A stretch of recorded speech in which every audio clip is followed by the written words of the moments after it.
हिंदी के लिए सब्सक्राइब करें और नए वीडियोज़ के नोटिफिकेशन के लिए बेल को दबाएं। नमस्कार दोस्तों, हिंदी क्लासेज में आपका एक बार फिर से स्वागत है। मैं आदि गणेश। शिक्षण विधियों की कक्षा में पिछली कक्षा में हमने बात की थी द्विभाषी शिक्षण विधि की, जिसके प्रवर्तक थे सीजर डॉटसन और भारतीय परिवेश के अंदर एच.एन. शास्त्री ने उसको सर्वोत्तम विधि बताया था। और उसके अंदर द्विभाषी विधि के अंदर दूसरी भाषा का अध्यापन करते समय पढ़ते समय हम मातृभाषा का प्रयोग कर सकते हैं। आज की कक्षा में जो दूसरी विधि हम पढ़ेंगे वो है प्रत्यक्ष विधि।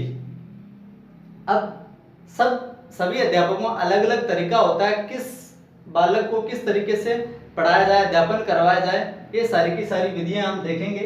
उनमें दूसरी विधि आज प्रत्यक्ष विधि।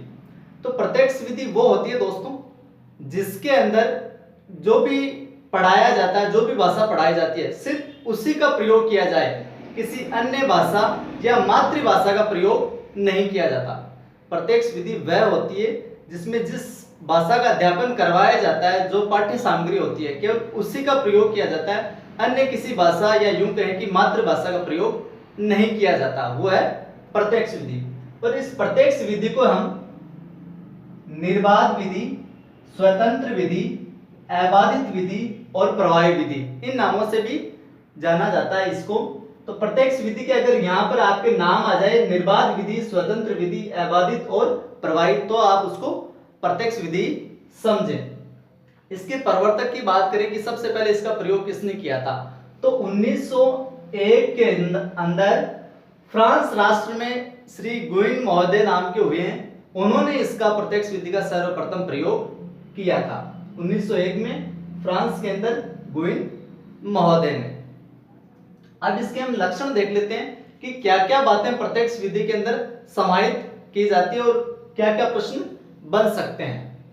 तो सबसे पहला लक्षण है, इस विधि में पाठ्य सामग्री का मातृभाषा में अनुवाद नहीं किया जाता है। जैसे कि हमने द्विभाषी विधि में पढ़ा कि दूसरी भाषा अगर पढ़ाई जा रही तो उसमें कोई कठिन शब्द आ गया तो हम उसका मातृभाषा में अनुवाद करके समझा कर वापस विदेशी भाषा या दूसरी भाषा पढ़ाने लग जाते हैं। लेकिन इसमें ऐसा नहीं है। इस विधि में पाठ्य सामग्री का जो हम पढ़ा रहे हैं उसी का प्रयोग होगा, मातृभाषा में उसका अनुवाद करके नहीं समझाया जाता। प्रत्यक्ष यानी जो है वही, ठीक है। दूसरा इसका लक्षण है, इस विधि में हिंदी या अंग्रेजी भाषा के शुद्ध उच्चारण पर बार बार अभ्यास कराया जाता है। हिंदी पढ़ा रहे हो या अंग्रेजी पढ़ा रहे हो, जो भी विषय आप पढ़ा रहे हो उसके अंदर शुद्ध उच्चारण पर बार बार अभ्यास कराया जाता है। जैसे हिंदी के अंदर हम अपने सुविधा अनुसार इसको बोलते हैं 63, अपनी सुविधा अनुसार इसको बोला जाता है 63, लेकिन ये सही रूप में इसका रूप है 63।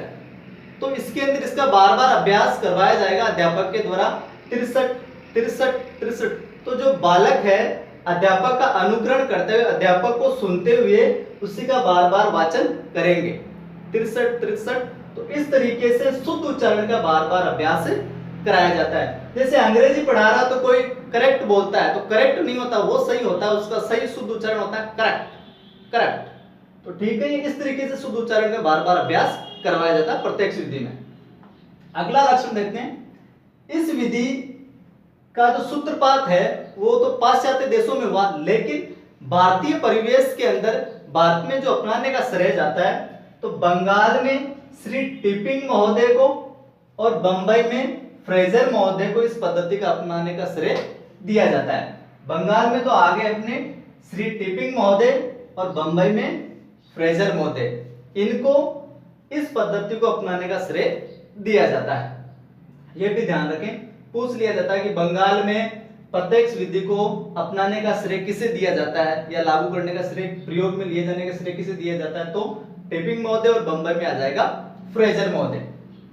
अगला लक्षण, इसमें अनुकरण द्वारा भाषा का ज्ञान कराया जाता है। जैसे कि पहले वाले लक्षण में हमने देखा कि अध्यापक बोलता जाता है और जो छात्र है उसका अनुकरण करते हैं, उसको सुनते हैं कि अध्यापक शिक्षक क्या बोल रहे, तो अनुकरण द्वारा इस भाषा में इस विधि के अंदर भाषा का ज्ञान कराया जाता है।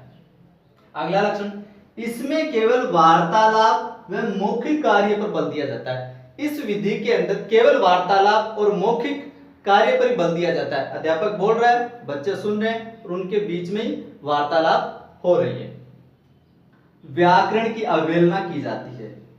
इस विधि के अंदर अगर पूछ लिया जाए कि प्रत्यक्ष विधि दे दिया और कि इसमें व्याकरण की अवहेलना की जाती है या नहीं, तो इसमें आपका उत्तर हो जाएगा व्याकरण की अवहेलना की जाती है इसमें, ठीक है।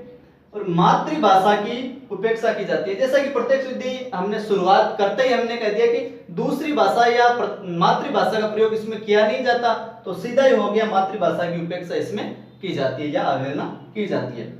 इसमें केवल वाचन व श्रवण कौशल को ही सिखाया जाता है, वाचन व श्रवण कौशल को।